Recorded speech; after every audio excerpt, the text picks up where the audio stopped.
8 વાગ્યાની છોકરીઓ અહીં બારે બેઠી છે તો હવે આ બોર્ડ આ ચેન્જ થઈ ગયું। હકીકતે કંપની તરફથી કોઈ ફોર્મ ભરવાની વાત જ થઈ નથી। એ મોરબીમાં અજંતા કંપનીના નામે ફેક મેસેજ છે તે વાયરલ કરવામાં આવ્યો। મેસેજ જોઈ સેંકડો જે મહિલાઓ છે તે અચાનક એકઠી થઈ હતી।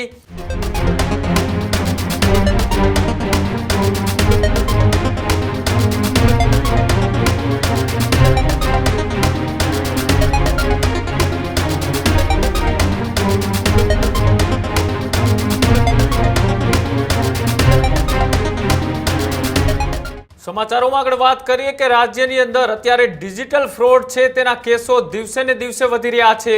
કોઈ પૈસા પડાવવા માટે તો કોઈને બદનામ કરવા માટે એ ડિજિટલ ફ્રોડ છે અત્યારે સૌથી વધારે એ ઘાતક હથિયાર બનીને અત્યારે આપણી સામે આવી રહ્યું છે। ત્યારે એ મોરબીમાં અજંતા કંપનીના નામે ફેક મેસેજ છે તે વાયરલ કરવામાં આવ્યો। મહિલાઓને વર્ષે 10,000 મળશે તેવા દાવાથી હડકંપ મચ્યો। નોકરી છોડી દીધેલી મહિલાઓ માટે ફોર્મ ભરવાની અફવા એ આ મેસેજ દ્વારા વાયરલ કરવામાં આવી।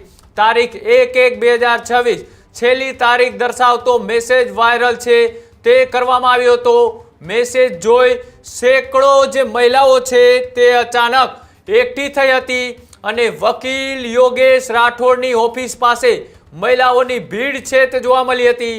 અજંતા કંપની બહાર 500થી વધુ મહિલાઓ પહોંચી અને સાથે જ ગ્રેજ્યુટી મળશે એવા મેસેજથી મહિલાઓ છે તે ગેરસમજ બની અને ત્યાં પહોંચી ચૂક્યા હતા। સાથે જયસુખ પટેલ પૈસા આપશે તેવો દાવો કરતો મેસેજ છે તે વાયરલ થયો હતો। ત્યારબાદ કંપનીના મેનેજરે મેસેજ છે તે ફેક હોવાનું જણાવ્યું।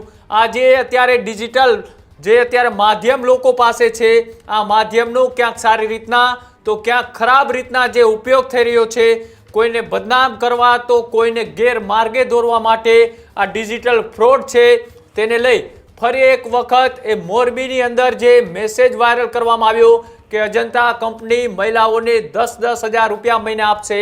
આ ફેક મેસેજથી મહિલાઓમાં હડકંપ મચી ગયો હતો અને આ મામલે મહિલાઓએ શું કહ્યું અને મેનેજર દ્વારા આ ફેક મેસેજને લઈ શું કહેવામાં આવ્યું આવો તે પણ જોઈએ।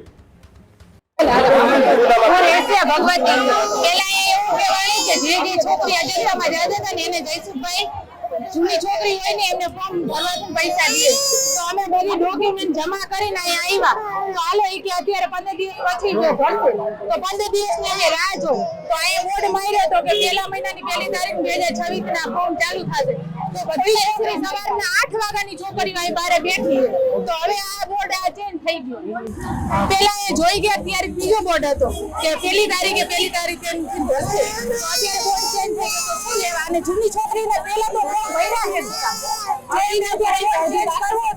તો પેલા શું કામ ભર્યા એમ આ જે વકીલ યોગેશભાઈ છે એને પેલા પહેલી તારીખનું બોર્ડ મારી દીધો હતો કે હવે પહેલી તારીખથી ફોર્મ ભરાશે અજંતાના ઈ કેટલી છોકરીઓ પેલા ભરી દીધા અને અત્યારે જે પહેલી તારીખનું માર્યું તો એટલે હવે પહેલી તારીખે પહોંચી ગયા બધી બેનું પહેલી તારીખનું સમજીને આવી છે ને અત્યારે રાતોરાત બોર્ડ બદલાઈ ગયો। આ બેન કાલ 5:30 જોઈન ગઈ આ બોર્ડ હતો 5:30 સુધી બોર્ડ હતો અહીંયાનો।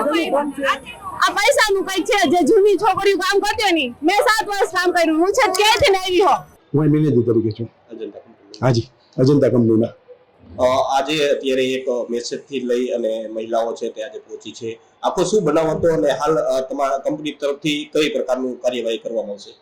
આ જે બેનો આપણી ફેક્ટરીમાં લગભગ 200-250 બેનો આવી ગયા છે અને બેનો આવી જવાથી આપણે ખ્યાલ આવ્યો કીધું કે ભાઈ આ કંઈ ફોર્મ ભરાય છે અને પૈસા દેવાની વાત છે।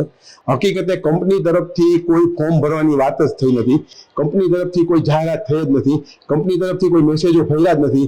પણ આ અફવા ક્યાંથી કેવી રીતે આવી કેમ આવી એ કંપનીને પણ જાણ નથી। એટલે કંપનીએ તાત્કાલિક જેવી જાણ થઈ ખબર પડી કે આ બેનો વધી ગયા છે કંપનીએ તાત્કાલિક ગેટ ઉપર નોટિસ મૂકી અને જણાવી દીધું કે ભાઈ આ એક અફવા છે અને આ સોશિયલ મીડિયાના મેસેજ છે। એટલે આ કંપની સાથે કે કંપનીને આની આ ઘટના સાથે કે આ વસ્તુ સાથે કોઈ લાગુ હોતું નથી અને નોટિસની કોપી મેં આપને રેફરન્સ માટે આપી છે।